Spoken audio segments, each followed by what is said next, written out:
Hey everyone, welcome to Rock Paper Suburbs. The holidays are coming, and that means that we get to talk about one of my favorite parts of the holidays, Christmas cards. Someone always has questions about Christmas card etiquette, so I've decided to go through some basic do's and don'ts about sending cards at the holidays, and I'll try to answer some of the questions that I've heard come up in discussion. The first question that often comes up with Christmas card etiquette is, if I celebrate Christmas, am I obligated to send cards?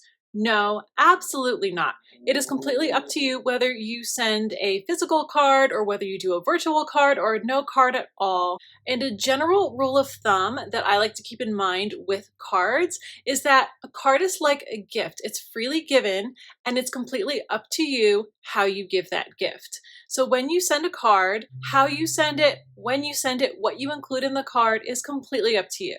Another common question is, I'm sending cards to many of the people in my life, but some of them do not celebrate Christmas. Is it okay to send a card to someone who doesn't celebrate Christmas? I have actually had friends who are not Christian say, thank you for sending the card. I always like getting your card. So if it is someone who would appreciate the card, I definitely recommend sending a card just as a way of saying, I care about you and I want to see how you're doing. One thing you don't want to do is return to sender. You might say, who returns a Christmas card? I have had it happen.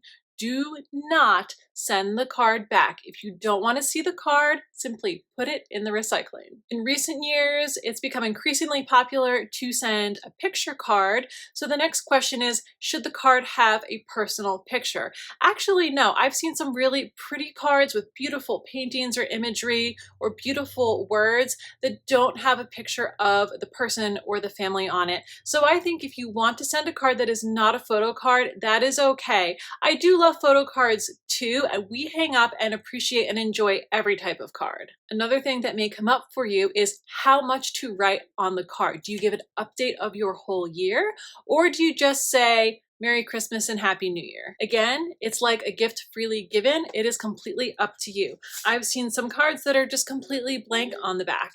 I've seen other cards that have a really detailed update, and I think we've all gotten those form letters where you get a month by month update of everything the family has done that year. While it would be exhausting if everybody did that, I actually do enjoy reading them. We really do read all of the letters that people send us in the mail at Christmas. You might be sending a card to people who already are up to date with what your kids are doing, so I don't necessarily think that you have to include a lot of detail like the grade that your kids are in. However, if you want to, like I said, I always read the updates on the card, even if it's someone I routinely stay in touch with. So no matter how much detail you include, I will read all the words in your card. Next up, do I need to display the cards? Am I obligated to put them out somewhere in my house so people can see them? No, you don't have to. I think many people do. And if you watch my video on Christmas season hacks, you will see the way that our family has found to display the cards in our kitchen. But there are many ways to use the cards. Some people will punch holes in them and then hang them on their Christmas tree and use them as ornaments.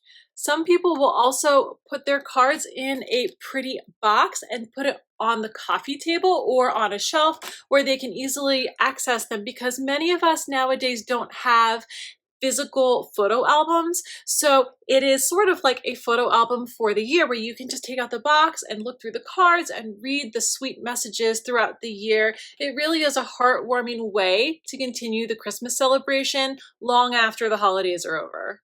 And speaking of the holidays being over, does it matter the timing of your card? Is it ever too early or too late to send a card? I personally think not. I have gotten cards way after New Year's. It is actually really fun to check the mail and have a few cards trickle in the new year. I love getting those cards after Christmas is over and it's cold and it's gray and it's January, and then you open up the mailbox and there is a beautiful, colorful card in the mail from someone you care about. Definitely don't be afraid to send New Year's cards, or even if it's a Christmas message, it's okay to send it in the new year. I've also received Thanksgiving cards. I think that's amazing too. What a fun way to start the holidays by getting those early cards before you're even expecting them. I know one of the things that can be really time consuming about sending anything in the mail is putting the addresses on the envelopes. So this may be a little controversial. Some people may insist that you have to hand write the addresses on the envelope. I'm going to say if you have a lot of cards, it is okay to have your card service print the addresses on the envelope for you. Or if you watch my video on Christmas season hacks, you'll see how my family addresses the envelopes in a way that saves time. Now you might be saying it's great to send cards, but it's just me and my household, or my kids are grown, or I don't have kids. I feel funny sending a photo of myself. Whatever way that you are celebrating, I actually think that it's really sweet for someone to send a picture of themselves or of their pet. I think it's totally cool to send a photo that reflects how you're living your life. If you can still hear me, you might be asking, do I have to send a card back to someone who sends a card to me? I say again, this is like a gift that's freely given. I do not think that you absolutely have to send a card back to everyone who sends a card to you. It is a nice thing to do, but it is not an obligation. Along those same lines, what if someone doesn't send cards back to me? What if they don't send cards, but I want to send a card to them? That is totally cool. I actually think it's a really nice way to brighten someone's day. I definitely think if you are sending cards out of goodwill, it is totally fine to send someone a card, even if they don't send you a card.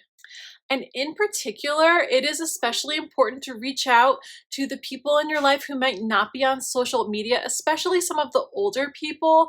They don't get to see your pictures throughout the year, so it's really important to try to include some of the older people in your life who really, really want to see your updates. Okay, now this is a hard one. Is it okay to send updates that might not be the happiest? I actually think if it happened in your life and it's something that's important that you think people would want to know about you, it's okay to include something that's happened to you that might not be the happiest. I'm not saying that you want to go into every single detail, but if you want to give a high-level overview of your year, if there are things that happened that were not the best, I think it is totally okay to do that if you feel it's something important for people to know.